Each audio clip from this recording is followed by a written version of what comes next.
case studies work very well if you are giving some sort of value. So the worst type of case study you can do is like, I worked with this client and I got them a 300% ROI. Nobody cares. But you know what they do care about?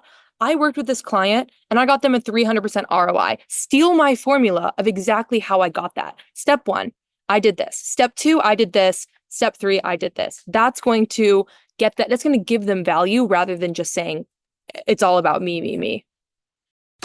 Welcome to the Making Sales Social podcast, featuring the top voices in sales, marketing, and business.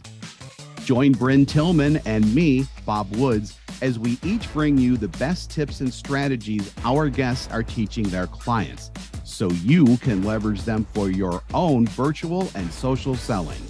Enjoy the show. Welcome back to Making Sales Social. I'm so excited about our guest today. Courtney Johnson has created and scaled entire social media departments across a dozen companies, developed and executed social media strategies for hundreds of brands and individuals, and built out social media personal brand programs for sales teams, recruiting teams, and executive teams. Making social human is a big piece of her ethos. Human-centered social media to Courtney means prioritizing and resourcing engagement, people brands, human-focused brand content, and value-driven brand strategies in marketing organizations. Courtney, welcome to the show. Thank you. I'm so happy to be here. I absolutely love your work and everything that you are doing. So it's quite an honor. Well, thank you. I'm so excited to dive into some of the things that you do that I am clueless on, especially around TikTok videos and some other really cool content creation that connects human to human. Before we jump into your genius, we ask all of our guests one question, which is, what does making sales social mean to you?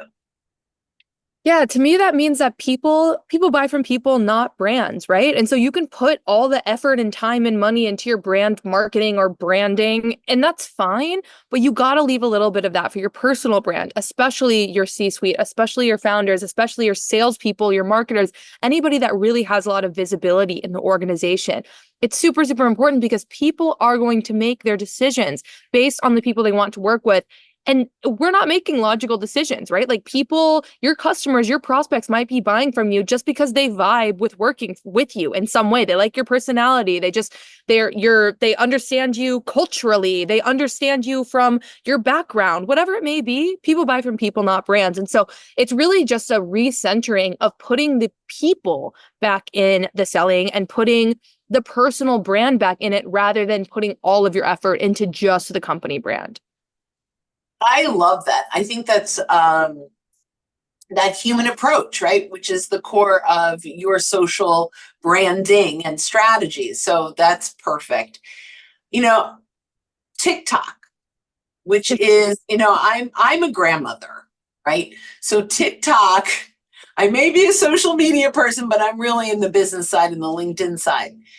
And I really swore, I'm not doing the TikTok thing. I'm not going down the TikTok hole. I'm just not going to do it. And then I said, all right, we're already doing video for LinkedIn. I'm going to dip my toe into the TikTok thing.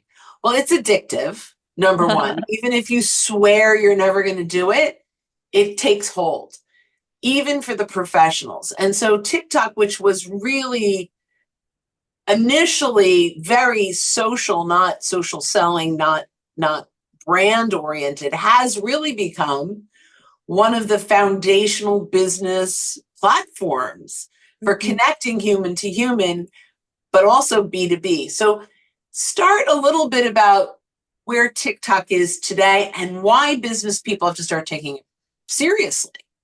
Yeah, TikTok is just such a casual platform. It's very behind the scenes. It's very day in the life in a way that LinkedIn or X or these other more business-focused platforms just aren't. So your customers, your prospects, your connections just get to know you in a much different and deeper way. Obviously, another benefit is it's a younger crowd. You're getting a lot of Gen Z, you're getting a lot of young millennials. So if that's a target audience of yours, that's fantastic. And if it's not a target audience of yours, maybe you sell to more, higher level, more managers, leaders, C-suite. Well, millennials are getting into that now, and Gen Z is going to be left. It's like planting the seeds for a couple years in the future as well. It's a fantastic platform. And then also there's insane discoverability that just doesn't exist on other platforms. The ability to go viral, the ability to get into feeds of people in your target audience is amazing. So talk to me about the videos that work for businesses. You said the day in the life. So, when I watch a day in the life of someone on Wall Street, it's kind of fun. Mm-hmm. Or a day in the, and all of them start at Starbucks, right? Like it's this, but they have these fast paced, they get their coffee, they sit at their computer, they have their meetings, they go to a lunch, right? And then they're back at their computer and they're showing, the 8-9 hour day in under 60 seconds. And it's fun to watch. But those videos, at least, and correct me if I'm wrong, it doesn't lead to business. Mm-hmm. It doesn't lead to opportunities. So I'd love to hear from you. What kinds of videos should businesses focus on when they're really looking to build that thought leadership and attract potential customers? Yeah, value-based videos. So take all the information you're putting in your white papers, you're putting in your webinars that you already have, all of the thought leadership you're already doing, and break it down into smaller bite-sized chunks for TikTok. My top performing videos are videos where I'm breaking down a concept. I'm teaching you exactly how to do something.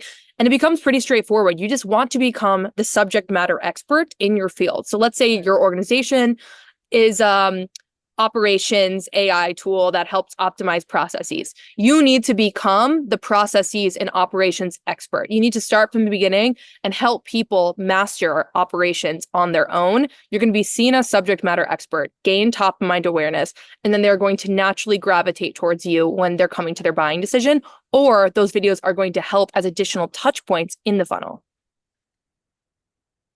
So that I love that, and everything we try to do is actionable. So I love that, and the ones that I do watch are around like ChatGPT, where they're like, "Try this magic hack," and I'm like, "Well, it's not a magic hack, but it did kind of get me to think about where I could take that idea."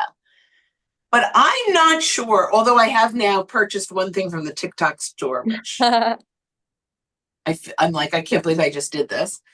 But I'm not sure, like, that conversion piece. So the end of our videos, and our videos are primarily on LinkedIn, which, by the way, LinkedIn now has this TikTok-ish feed on the mobile.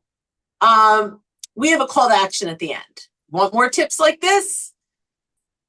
Sign up for free for, socialsaleslink.com/library, right? Whatever that is. How do you feel about that on TikTok?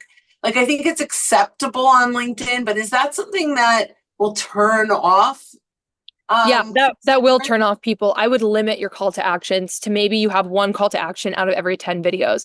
Because call to action should be really, really natural on TikTok. Let's say you're sharing a downloadable checklist that you've created, Bryn. Maybe you have that checklist in the background. You're talking about a couple of different things on the checklist. Maybe it's like a cold call checklist. And you're like, here's how to craft the perfect cold call. People are going to naturally know that, okay, you're talking about the checklist you created. It's probably in your bio. They're going to go to the bio and convert. It's a little bit more, needs to happen a little bit more naturally. Now, it's definitely a different type of conversion. I would say TikTok is a great place to get, to share your lead magnets and start to capture leads. Is it a great place for, super high intent buyers in B2B? Maybe, yes, because these people are supporting the decision maker. That's why, but I would recommend TikTok in combination with LinkedIn. That way you can get the more casual side, the more lead magnet side, and then LinkedIn is a little bit heavier as well. So then, it's very interesting, but how do you measure success then? First of all, I'm old school, even though the cool grandma on LinkedIn, I still have conversion. Yeah. Everything I'm doing, I'm investing in this. for conversion. Mm-hmm. What are some ways, now, and I hear what you're saying, you can have a lead magnet in your profile, but what are some videos that will get people to say, I want more of this? Now, I know you said insights, but are they B-roll videos? Are they fast-paced? Are they full-face videos? Just talk a little bit more about that. The highest convert, and I love your attention to detail, and I love how actionable you make these questions. I think that's really helpful for your audience. So thank you for these questions. My highest converting videos and the ones for my clients are green screen. So it's my face or my client's face in front of a green screen, and the green screen is going through the resource. The green screen shows the prompt, the checklist, the 5 tips. That's what I found is highest converting, because that is immediately giving people value. They can immediately implement that. And they immediately want more. If they're getting value from this type of content, they're going to want more. So green screen with an informational something in the back. Oh, I love that. Mm-hmm. Yeah, those are the things I will gravitate to. Now that you say it, I'm like, oh yeah, I like those. Mm-hmm. When the 5 things they're talking about are showing up, I'm like, yes, I love that. How does a business find their audience on TikTok?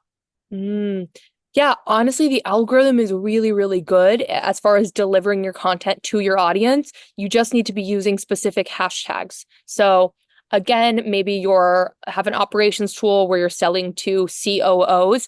Make sure your hashtags are around operations, COO. There's a hashtag called Tech Talk where it's a lot of like tech content. Relevant hashtags are going to have the algorithm deliver your content to the right audience. And then it becomes almost like a positive self-fulfilling loop where the more people in your audience sees, the more they're going to relate to it, and the more it expands to that audience. So they do a lot of lookalike audiences? Yeah. Oh, okay. That's great. That's how YouTube works too, I think. Yes. Yes. The algorithms are great. Where LinkedIn is not necessarily. Yeah. Although there are some real benefits to LinkedIn's algorithm, that particular thing is not fantastic. Mm-hmm. Talk a little bit about storytelling, or even talking about a successful job that you did, like a case study. Do those work on TikTok? Case studies work very well if you are giving some sort of value. So the worst type of case study you can do is like, I worked with this client and I got them a 300% ROI. Nobody cares. But you know what they do care about? I worked with this client and I got them a 300% ROI. Steal my formula of exactly how I got that. Step 1, I did this. Step 2, I did this. Step 3, I did this. That's going to that's going to give them value rather than just saying it's all about me, me, me. That's really very valuable. Even on LinkedIn, I think that is such a great combination of, to me, I think that's a magic formula. Mm-hmm. And if your clients do not want to be public with their case studies, what you can do is you can comment on another public case study. So let's say I'm a lawyer and I can't talk about any of my clients. What I can do, and let's say I'm like a music lawyer, what I can do is take a famous case or a notable case that's going on right now and talk about it. I can say, this is Taylor Swift's Spotify legal battle, and here's how I would approach it. Here's why her lawyer made that decision. Here's why it worked out in this way. And I'm using my own expert commentary on somebody else. That's just as powerful, because that's breaking down and showing your strategic mind without having to use your clients if your clients don't want to be public. So this has been, I mean, I could go on and on and on and on. You are brilliant. This is absolutely unbelievable. I have a couple more quick questions. You brought up legal, so that kind of speak to that. Does TikTok own your content now? The copyright? A lot of people are worried, like once I put it out there, they own it. Talk to me about, do you know anything about that really? I actually don't. I have no idea. I wish I did. Okay.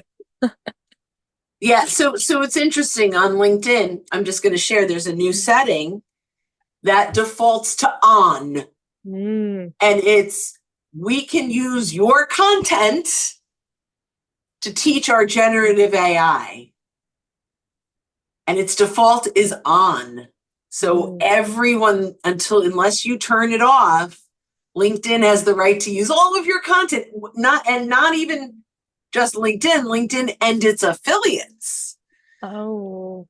And so that's why that spurred that copyright, like where that lives. And it's an interesting question, really across all of social media, like whether that copyright is there. The one advice I'm going to say, is if it is something that is completely your IP, make sure you're saying it. This is our proprietary.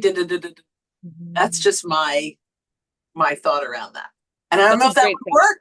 I don't know if that would work on TikTok, but that's what we're saying. Yeah, you got to get a lawyer on your podcast to answer some of these questions, because I would love an episode about that. Yeah, maybe that's my next reach out. That's awesome. I love this. What is one question I should have asked you that I didn't? Oh. Ooh, I think you should have asked, should I be posting on my company page or my personal page? Okay, Courtney, should I be posting on my company page or my personal page? I didn't even know there was a company page on TikTok. Yeah. Okay, there is. Same as on LinkedIn. I think that your company page, whoever runs your company page, should be well maintained, but do not expect high conversion from your company pages. It's really hard. It's super pay to play. The minute you make a company page on LinkedIn or on Instagram or on TikTok, they're going to want you to advertise. Set up a creator page, a content creator page. Make it about you, your personal brand, rather than just the company. That's going to convert a lot better than just being promotional. Again, having a company page is great, but also make sure you're funneling as much as you can through you and your own personal brand. That's awesome. This has been fantastic. So my listeners are now like me going, all right, I got to do TikTok. I know I've been putting it off. How do you work with people if they're like, yeah. So I run quarterly personal brand cohorts through a tool called Maven. So you guys can check out maven.com and you'll find my stuff there. And then I also do some mentorship and one-on-ones around personal brand and content creation. Awesome. Do you help them to make their videos? So I basically do content strategy. So you tell me your goals. I'm trying to get more clients in this area, and I tell you what to post. Love that. Well, this has been amazing. And it is one area that, quite honestly, I personally wanted to learn about. So thank you so much for sharing. And I know it's just something that as business owners, we need to embrace. And the other thing I'll say to everyone that's listening is, don't try to do this on your own. Really, like, learn. Whether you hire Courtney or work with Courtney, or just random acts of social is very painful on every platform. So if you're going to invest in it, do it right. So Thank you. Courtney Johnson, we really appreciate you. People can find you on LinkedIn and, of course, on TikTok. And I truly appreciate your insights today. And to all of our listeners, when you're out and about, don't forget to make your sales social. Don't miss an episode. Visit socialsaleslink.com/podcast. Leave a review down below. Tell us what you think, what you learned, and what you want to hear from us next. Register for free resources at linkedinlibrary.com. You can also listen to us on Apple Podcasts, Spotify, and Google Play. Visit our website, socialsaleslink.com, for more information.